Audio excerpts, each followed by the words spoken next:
কথায় কবিতায় ও গানে গীতি আলেখ্য পরিবেশন করল বেলগাছিয়া রামকৃষ্ণ সংঘের ছাত্রবৃন্দ। অনুরাগের ঐশ্বর্য কথায় কবিতায় ও হেরে পত পলাশলোচন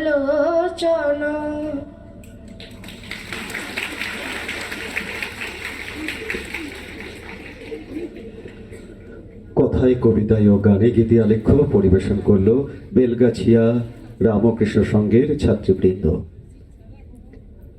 অনুরাগের ঐশ্বর্য কি কি? বিবেক, বৈরাগ্য, জীবে দয়া, সাধু সেবা, সাধু সঙ্গ, ঈশ্বরের নাম গুণকীর্তন, সত্য কথা, এই সব বলা। আর মা বললেন, যদি শান্তি চাও মা, কারোর দোষ দেখো না, দোষ দেখবে নিজের। জগৎকে আপন করে নিতে শেখো, কেউ পর নয় মা, জগৎ তোমার। স্বামীজি বললেন, দরিদ্র অজ্ঞ পদতলিতদের আমি ভালোবাসি, তাদের দুঃখের কথা আমি অনুভব করি। কতটা অনুভব করি তা ঈশ্বরই জানেন। তিনি আমাকে পথ দেখাবেন। উপেক্ষিতদের প্রতি ভালোবাসা ও সহানুভূতি একমাত্র পথ, ভালোবাসাই একমাত্র উপাসনা। আমাদের সামাজিক ও আধ্যাত্মিক চেতনায় শ্রী ঠাকুর মা স্বামীজির ভূমিকা নিয়ে আলোচনা করবেন পরম পূজনীয় শ্রীমৎ স্বামী কমলাস্থানন্দজি মহারাজ, অধ্যক্ষ রহরা রামকৃষ্ণ বিবেকানন্দ শতবার্ষিকী মহাবিদ্যালয়, প্রিন্সিপাল রহরা রামকৃষ্ণ বিবেকানন্দ শতবার্ষিকী মহাবিদ্যালয়।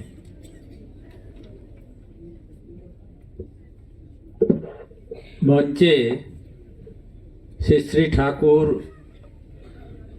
শ্রী শ্রী মা এবং স্বামীজির চরণে আমার প্রণাম জানাই। মঞ্চে উপবিষ্ট আছেন পরম পূজনীয় শ্রীমৎ স্বামী সর্বভূতানন্দজি, আমাদের রামকৃষ্ণ মঠ ও মিশনের অন্যতম ট্রাস্টি, এবং আমাদের এই কিছু দূরেই রামকৃষ্ণ মিশন যে বলরাম মন্দির আছে তার তিনি অধ্যক্ষ আছেন। স্বামী সদ্ঘনানন্দজি মহারাজ, তিনিও আমাদের রামকৃষ্ণ মঠ বলরাম মন্দিরের সঙ্গে যুক্ত আছেন, বিশিষ্ট সন্ন্যাসী আছেন। এই দুজন যে আছেন এদেরকে আমার ভুলুণ্ঠিত প্রণাম জানাই। আছেন গোপেশ্বর গোবেন্দ্রনাথ চৌধুরী, তা আমাদের প্রিয় গোবেন্দ্র বাবু, তো ওনাকেও আমার আন্তরিক শ্রদ্ধা জানাই। মঞ্চের সামনে যারা মাতাজিরা আছেন তাদেরকে প্রণাম, অন্যান্য যারা অভিভাবক আছেন এবং যারা ভক্তমণ্ডলী আছেন তাদের যত অভিনন্দন এবং শ্রদ্ধা জানাই। এবং আমার ছোট ছোট ছাত্ররা দেখতে পাচ্ছি না, তাই ছাত্রীরা আছে।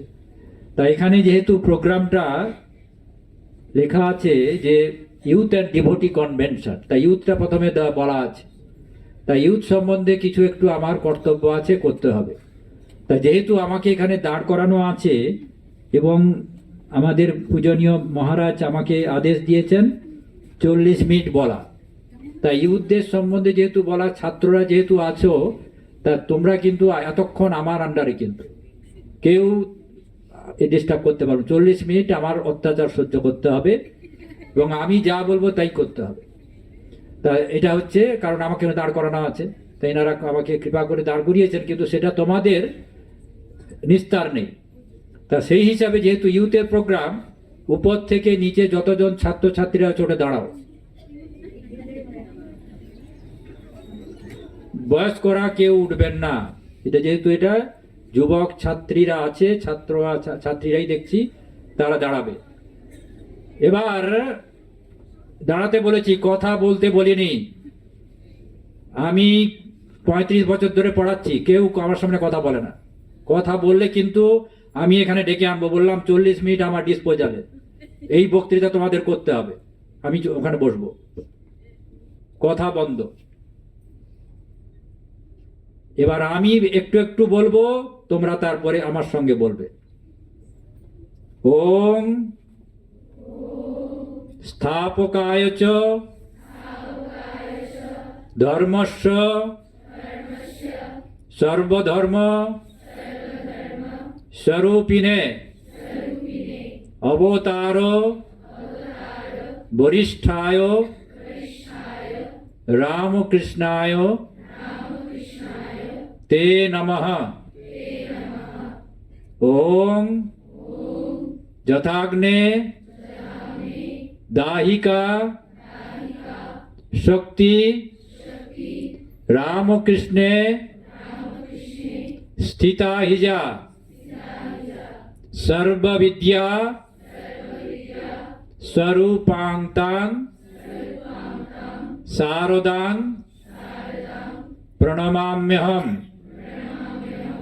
ओम नमः श्री यतिराजाय विवेकानंद सूरये सच्चित सुख स्वरूपाय स्वामिने तापहारिणे।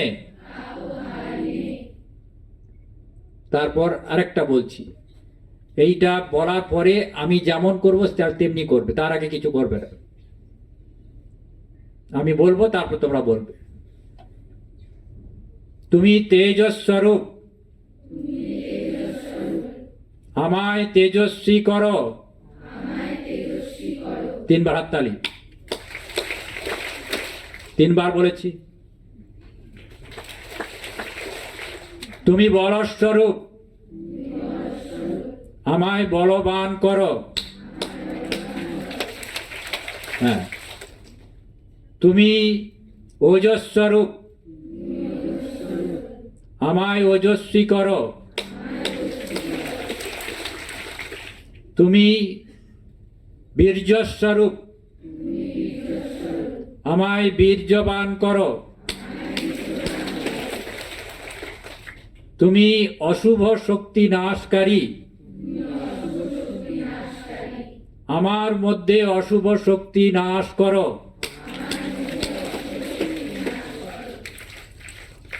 তুমি সহন শক্তি স্বরূপ, আমায় সহনশীল করো। এবার বসে পড়ো।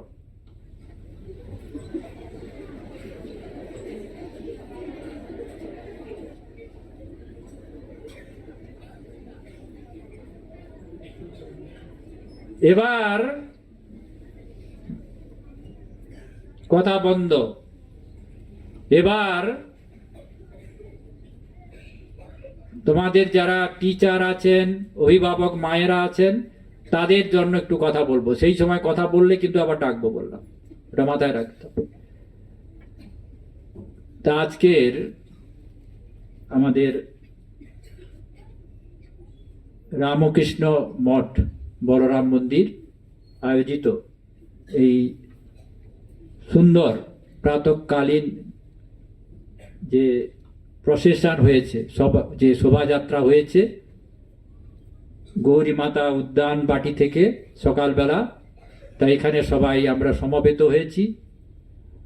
তা এখানে যারা মায়েরা আছেন, ভক্তজন যারা উপস্থিত আছেন,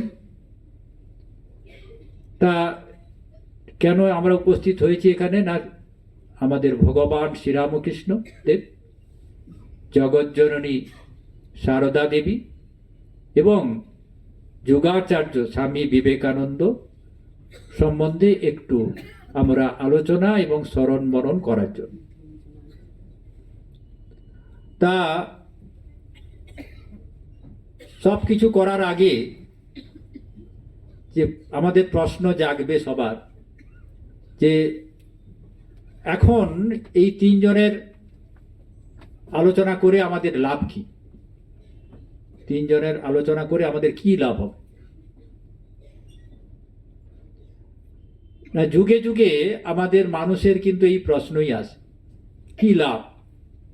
প্রয়োজন ছাড়া শাস্ত্র তৈরি হয়নি, আর প্রয়োজন ছাড়া মানুষের প্রেরণাও আসে না কোনো কিছু কাজ করতে। তাই মানুষের চিরকালের প্রশ্ন, করে কি হবে? তো সেই জন্য সেই প্রশ্ন যে আজকের এখন তা নয়, আমাদের আগে পুরাণের যুগে, তারও আগে বেদের যুগেও ছিল। তা বেশি দরকার নেই, পুরাণ যুগে মহাভারত যখন আছে তখনও দেখা যাচ্ছে সেই প্রশ্ন আছে। তাই মহাভারতে তখন দেখা যাচ্ছে যে দুর্যোধন দ্বারা অত্যাচারিত হয়ে বনবাসে আছে পঞ্চপাণ্ডব। তারা তৃষ্ণার্ত হয়েছিলেন, তা জলের আনার জন্য যুধিষ্ঠির যেহেতু বড় ভাই, তার ছোট ভাইদের বললেন যে জল আনো। খুঁজে খুঁজে একটা পুকুরের কাছে গেল, তারপরে ফিরে আসছে না। শেষে কেউ যখন আসছে না তখন যুধিষ্ঠির নিজে গিয়ে দেখলো যে চারজন যে ভাই আগে ছিল তার চাইতে অনুজ সবাই মৃত হয়ে পড়ে আছে। তখন বুঝলো যে নিশ্চয়ই কিছু একটা প্রবলেম হয়েছে, জল আনতে পাঠালাম, এরা মৃত হয়ে গেল কেন। তিনি সতর্ক হলেন, তিনি যথার্থই জলের কাছে গেছেন, পুকুরের কাছে এই জলাশয় একটা আছে। তা সেখানে দেখা গেল যে এক পায়ে যক্ষরূপ একজন বক আকারে ধারণ করে আছেন একটা পাখি। তা তিনি মানুষের ভাষায় কথা বলছে যে জল খাবে না, তার খেলে কিন্তু এই ভাইদের মতো অবস্থা হবে, আমার প্রশ্নের উত্তর দিতে হবে। তো ঠিক আছে। যুধিষ্ঠির মহারাজ ভাবছিল যে আমি তো প্রশ্ন উত্তর রেডি, মানে ভেবেই এসেছি খুব সিরিয়াস হয়ে। অনেক প্রশ্নের মধ্যে সেই একই প্রশ্ন। ওই যে যক্ষ জিজ্ঞাসা করছে ক পন্থা, পথ কি? কারণ পথ পাওয়া যাচ্ছে না। তখন যুধিষ্ঠির, যাকে বলা হয় ধর্মপুত্র যুধিষ্ঠির, তিনি তখন সেই পথের কথা বলেছেন, যেটা আজকের দিনও সবাই একইভাবে বলে, যে সমস্ত বেদ একরকম বলে গেছে, পুরাণ বলে গেছে, বিশিষ্ট মনীষীবৃন্দ সব নিজেদের ভাষায় কথা বলে গেছে, বিভিন্ন ভাষা। এই মানুষ, তার সাধারণ মানুষ কোনটা করবে? বেদের কথা পালন করবে কি পুরাণের কথা পালন করবে কি এতজন বিশিষ্ট মহাপুরুষের কথা পালন করবে? তখন বললেন যে মহাজনস্য গতস্য পন্থা, তোমার কাছে যে মহান ব্যক্তি মনে হচ্ছে তার পথ কিন্তু তোমাকে ধারণ করতে হবে। মহাজন যে ওই যে মনে হয়েছে ওই পথটা তুমি ধরে চলো, ওইটাই তোমার পথ। তা সেই জন্য এই যে প্রশ্ন করে লাভ কেন, তার উত্তর হচ্ছে এইটা, মহাজনস্য গতস্য পন্থা। মহামানব ভগবান শ্রীরামকৃষ্ণ দেব, জগজ্জননী সারদা দেবী, আর হচ্ছে যুগাচার্য স্বামী বিবেকানন্দ, মহান দিব্যত্রয়ী বলা হয়, এসেছিলেন। কেন এসেছিলেন তা সেটা জানার জন্য আমরা একটু দেখতে পারি 1902 সালে, স্বামীজি তখন বেঁচে আছে, রবীন্দ্রনাথ নববর্ষ বলে একটা প্রবন্ধ লিখছে। সেই নববর্ষ প্রবন্ধে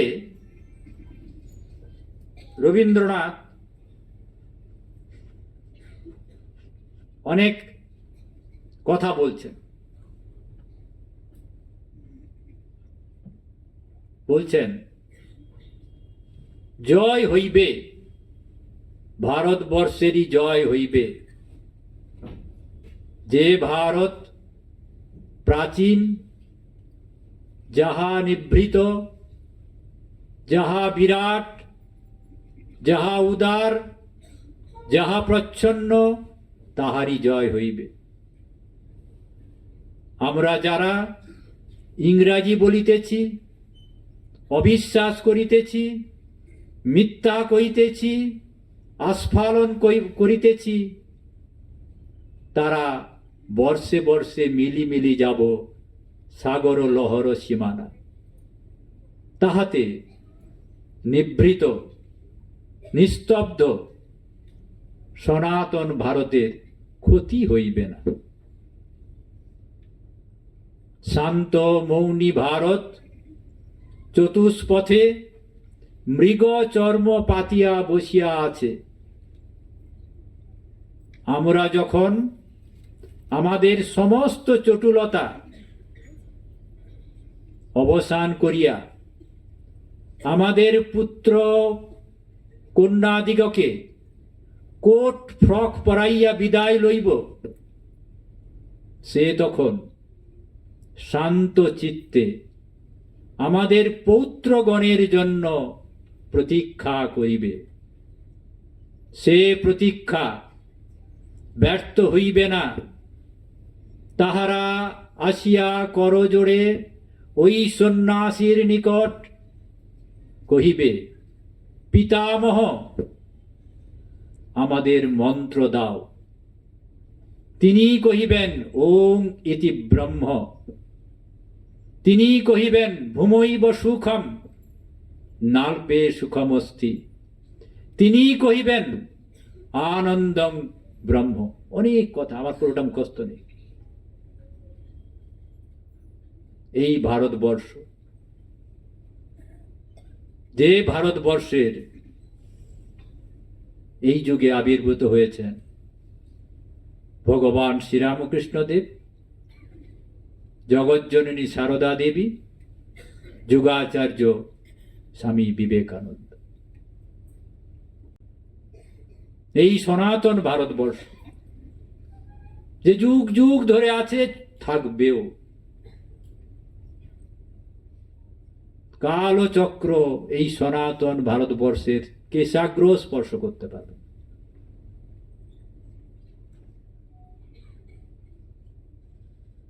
স্বামীজি হিন্দু ধর্ম আর শ্রীরামকৃষ্ণ একটা প্রবন্ধ লিখেছে। সেখানে তিনি বলছেন শ্রীরামকৃষ্ণ দেবের আবির্ভাবের তাৎপর্য। তিনি বলছেন যে অনাদি বর্তমান সৃষ্টি স্থিতি লয়কারী শাস্ত্র মুখ সংক্ষিপ্ত হৃদয় ঋষিকুলের মধ্যে যেভাবে আবির্ভূত হয় তাহা দেখাইবার জন্য এবং এই শাস্ত্রীকৃত জিনিস প্রমাণীকৃত হইলে ধর্মের পুনরুদ্ধার, পুনঃস্থাপন, পুনঃপ্রচারের জন্য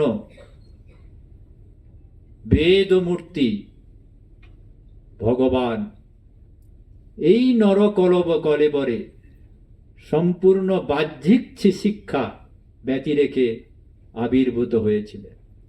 স্বামীজি বলছে, ঠাকুরের আবির্ভাবের তাৎপর্য বলছে।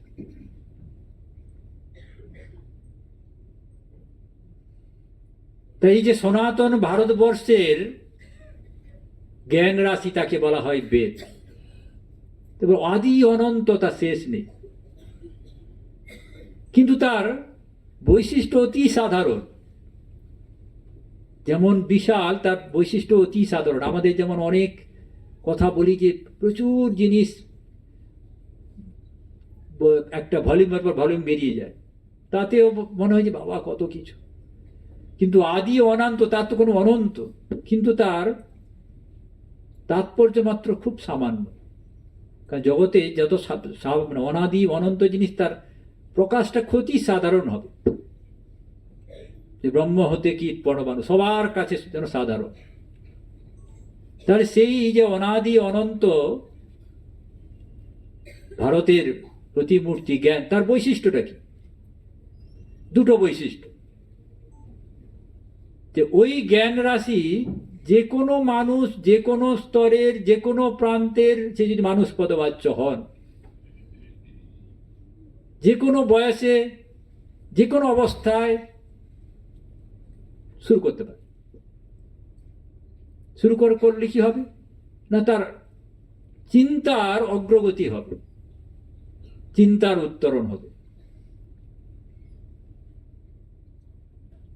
আর এই যে সনাতন যে আদর্শ, কি বলে এমনি?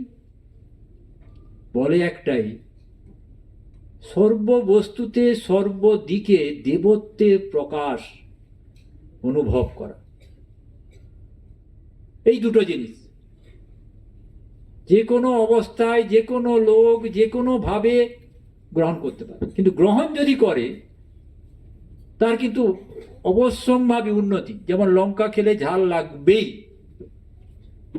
আমি যদি 10টা লঙ্কা খাই, আমি একটা খেলে আমার কিছুই হচ্ছে না, কিন্তু ঝাল ভেতরে তো লাগছে। যে অল্প খেয়েছে সে একেবারে তার লাল হয়ে গেছে মুখ, তারপর এফেক্ট আসবে। তো এখানেও সেরকম গ্রহণ করলে তার কিন্তু ধীরে ধীরে উন্নতি হবে, যতক্ষণ না সে পরম প্রাপ্তিতে ছাড়বেই না। আর কি বৈশিষ্ট্য না, যে বস্তুতে দেবত্বের অনুভব। তা এইটা দেখানোর জন্য ভগবান শ্রীরামকৃষ্ণদেব, জগজ্জননী সারদা দেবী আর যুগাচার্য শ্রীরাম মানে বিবেকানন্দ আবির্ভূত হয়েছে, 3টে বিশেষ উদ্দেশ্য নিয়ে ওইটাকে প্রচার করার জন্য। তা এখন আজকের দিনে সবাই আমরা যারা যুক্তিবাদী মানুষ, আপনি তো বলে দিলেন এত কথা, আমাদের ভগবান শ্রীরামকৃষ্ণ দেবের মধ্যে সত্যি সত্যি এরকম কিছু ঘটনা আছে, অনেক ঘটনা আছে। একটা ঘটনা বললি, কারণ এটা এই জায়গাটা হচ্ছে ঢিল ছোড়া দূরে হচ্ছে গিরিশচন্দ্র ঘোষের বাড়ি। তা বসে বসে কথাটা মনে পড়ে হলো, কারণ এই বেশি দূরের নয়, অনেক ঘটনা হয়েছে।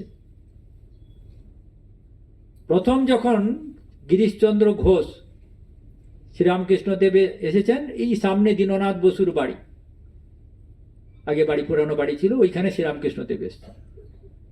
তখন গিরিশচন্দ্র ঘোষের মানসিক অবস্থা খুব খারাপ, যা হয় প্রত্যেকটা মানুষের, তো ভালো দিক সময় থেকে খারাপ সময় প্রচন্ড, কিছুতেই মন ঠিক করতে পারছেন না, একেবারে বিহ্বল। বন্ধুরা নানা রকম বলছে, কয়েকজন বন্ধু বলছেন যে আচ্ছা চল না, এখানে পরমহংস যে আসেন এরকম খুব সবাই তার কথা শোনে, উনি তো পাত্তাই দেন, উনি তো পাত্তা দেওয়ার মতো লোক নয়। তা একদিন বলছে আরে পাশেই রে দীননাথ বসুর বাড়ি, চল না। তা কি আর আছে, তুই এখানে বসে আছিস, চল, শুনবি না, ওখানে বসে আছিস, ওখানেই বসে থাকবি। তা উনি গেছে দীননাথ বসুর বাড়িতে, সবাই দেখে যে হল ভর্তি লোক আছে, কেশবচন্দ্র সেন আছে, আরো সব আছে, একজন লোক কথা বলছে, ঠাকুর বলে তো জানতেন না, কথা বলছে, উনি পিছনে গিয়ে বসলেন। তা এটা হচ্ছে বিকালবেলার ঘটনা। তা বিকালবেলার ঘটনা বসতে হওয়ার পরে কথা তিনি শুনছেন, চুপচাপ বসে আছেন, শুনছেন। এবার সন্ধ্যা হয়েছে, তা বিশেষ করে আজকের দিনে ছেলেমেয়েরা বুঝতে পারবে না, বয়স্ক যারা আছে তারা বুঝতে পারবে। আগেকার দিনে যখন অন্ধকার হয়ে যেত দিনের বেলা, আজকে তো যখন সকাল থেকে 8টা থেকে সূর্য চারদিকে, 8টা থেকে আমাদের আলো জ্বলছে। তা আমাদের ওই রকম জীবন, সকাল থেকে সন্ধ্যা অব্দি সবসময় আলো, কৃত্রিম আলো। তখনকার দিনে তাই ছিল না, সূর্যের আলোয় দিনের বেলায় কাজ হতো। আর অন্ধকার হলে বোঝা যেত কি করে না, বাড়ির থেকে ভেতরে কেউ মা বা অন্য কেউ মায়েরা আলো ফালো জেলে দিয়ে গেল, বোঝা যেত ও আচ্ছা অন্ধকার হয়েছে। তা সেই সময় দীননাথ বসুর বাড়িতে বৈঠকখানায় গল্প চলছে, মানে ঠাকুরের কথা চলছে। বাড়ির ভেতরে যারা মায়ের টায়েরা আছে আলো জেলে ওই সভায় দিয়ে গেল। তাই আলো দেখে ঠাকুর জিজ্ঞাসা করছে সবাইকে, সন্ধ্যা হয়েছে? তখন পাশে বলছে হ্যাঁ মশাই সন্ধ্যা হয়েছে। আবার জিজ্ঞাসা, সন্ধ্যা হয়েছে? বলে হ্যাঁ হয়েছে। আবার জিজ্ঞাসা করছে, সন্ধ্যা হয়েছে? বলে হ্যাঁ সন্ধ্যা হয়েছে। তার গিরিশচন্দ্র ঘোষ পেছনে বসে শুনছিলেন। তা উনি এতক্ষণ চুপ ছিলেন, তারপর প্রচন্ড ভিতর গজগজ করছে, ঢং দেখো না লোকটা, একটা জিনিস বারবার জিজ্ঞাসা করে। তো মনে হচ্ছে আজকের আমার জিমটাই বৃথা গেল। তো মনে গজগজ করছে, কিন্তু ভদ্রলোক তো, কেশবচন্দ্র সেন আছে, উঠে গেলে কি আবার লোক বলবে। এখানে এ মেয়েরা উঠছো কেন, বসো, ওয়াশরুমে যদি না যায় বসবে এখানে, আমি কিন্তু দেখছি সব, যে ওয়াশরুমে যাবে যাবে, না হলে বসে থাকবে। তা ভদ্রলোকেরা উঠে না, কারণ অন্যরা সব দেখে কেমন ভাববে। তো গিরিশচন্দ্র ঘোষ চুপচাপ বসে আছে। ওই দিন চলে গেল। দ্বিতীয় আরেকবার এই বলরাম বসুর বাড়ি, যেখানে আমাদের আশ্রম আছে, সেখানে এসেছি, ঢিল ছোড়া দূরে, মানে 50 ফিটও দূর নয়। তা সবাই বলছে যে পরামর্শ দিয়েছে যাবি? তা উনি সঙ্গে কি হলে চলে গেল। তা যাওয়ার পরে উনি বসতে না বসতে ঠাকুর কাকে প্রণাম করলো বুঝলেন না, মনে হচ্ছে তাকে, মানে তিনি একেবারে মাথা ঠুকিয়ে প্রণাম করলো ঠাকুর। তা উনি একটু অপদস্থ লাগলো, কি সবাইকে এরকম প্রণাম করছি, কি রে বাবা, আগে দেখেছিলাম লোকটা, আবার তো দেখি কিরকম একটা লাগছে লোকটার। তা বারবার তিনি মাথা ঠুকে প্রণাম করছেন এতজন লোককে। হয়ে গেল। তৃতীয় দিন স্টার থিয়েটারে ঠাকুরের সঙ্গে দেখা, চৈতন্যের দেখা মাত্র, এবার কিন্তু সামনাসামনি। দেখা মাত্রই ঠাকুর একবার মাথা নিচু করে প্রণাম করছে। উনি তো ভদ্রলোক, ঠাকুর তো একা যান না, আমরা তো একা যাই, কিন্তু ঠাকুর তো সঙ্গে অনেক পার্শ্বদ টার্শ্বদ সঙ্গে নিয়ে যায়। তাই আপনি তো বুঝতে পারছেন, আর বুঝতে পারছেন যে একজন অনেক যদি লোক থাকে তার সামনে কেউ যদি কিছু করে তাকে প্রতিরুত্তর করতে, নাহলে তো অভদ্রতা মনে হয়। তো গিরিশচন্দ্র জীবনে প্রথম অভদ্র যাতে না হয়, আবার উনি মাথার হাত জোড় করলেন, তার ঠাকুর আরো হাত জোড় করলেন, হাত জোড় করে মাথা নিচু করছেন, দেখুন আরো নামছেন, এরকম 2-3 বার হোক। তা এই হয়ে ওই স্টার থিয়েটারে হয়ে গেল।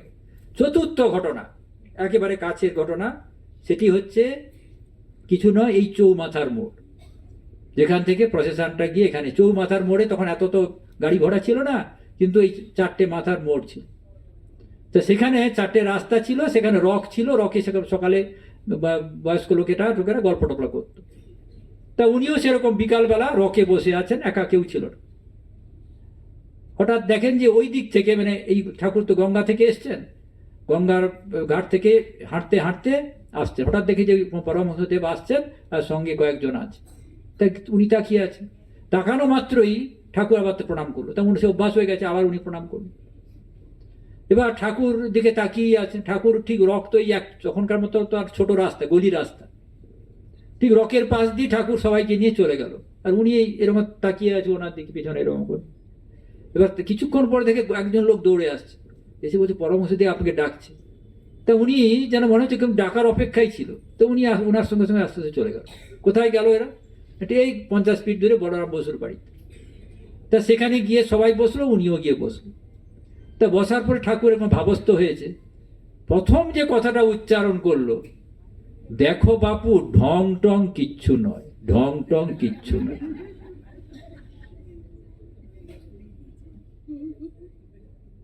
এই ঘটনা ঘটেছে চতুর্থ দর্শনে প্রায় 2 থেকে 2.5 মাস পরে। তা শোনা মাত্রই গিরিশ ঘোষ তো ছিল 5-6 জন, গিরিশ ঘোষ ভিতরে চমকে উঠলো, বলছে আরে 1.5-2 মাস আগে ঘটনা, বীরেন্দ্রনাথ বসুর বাড়িতে, এটা তো আমি বাড়িতে কেউই জানে না, আমি তো মনে হয়েছে সেদিনকে, তারপর ভুলেও গেছি। তা ইনি কি করে এটা জানলো যে আমি এটা এই সময় ভেবেছিলাম?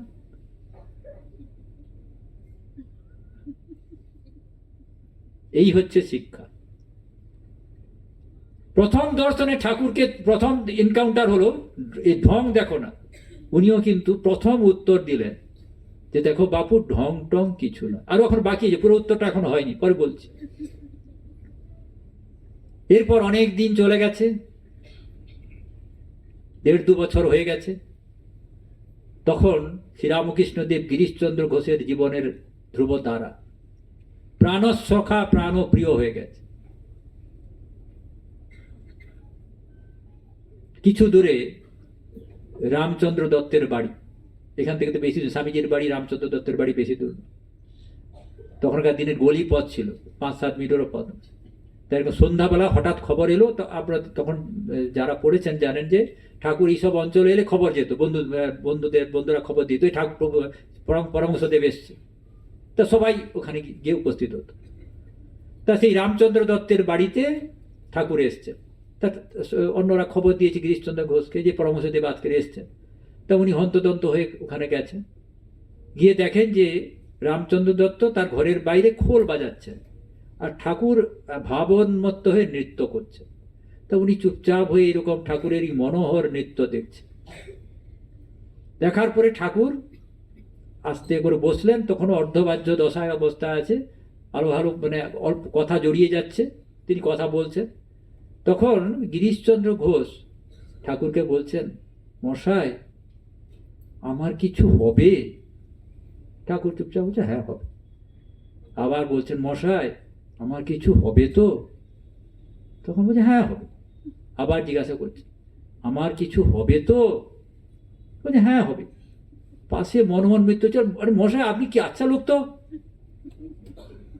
কেন ঠাকুরকে বারবার বিরক্ত করছেন, একই কথা জিজ্ঞাসা করছেন বারবার? তখন তার উত্তরে গিরিশ ঘোষ বলছেন, আসলে কি জানেন, আমার কথাটা একটু পাকা করার জন্য জিজ্ঞাসা করছি। 2.5 বছর পরে পুরো উত্তর। আমি যে বলছিলাম যে সনাতন এই বেদের শিক্ষা, ওই যে অবস্থায় মানুষ আছে তাকে সেই অবস্থা থেকে শিক্ষা দেওয়া, ঠাকুর শুরু করুন। যে 3 বার কেন বলেছিল ঠাকুর, প্রথমে ঢং নয় বলে দিল, কিন্তু 3বারের উত্তর তার মুখ দিয়ে বের করে দেব 2.5 বছর পর। এই হচ্ছে শিক্ষা। আমি একটা উদাহরণ দিলাম যেহেতু গিরিশচন্দ্র ঘোষ এখানে আছে। আরেকটা মায়েরা ভর্তি প্রায় 99 ভাগ, আরেকটা না বললে ঠিক হবে না।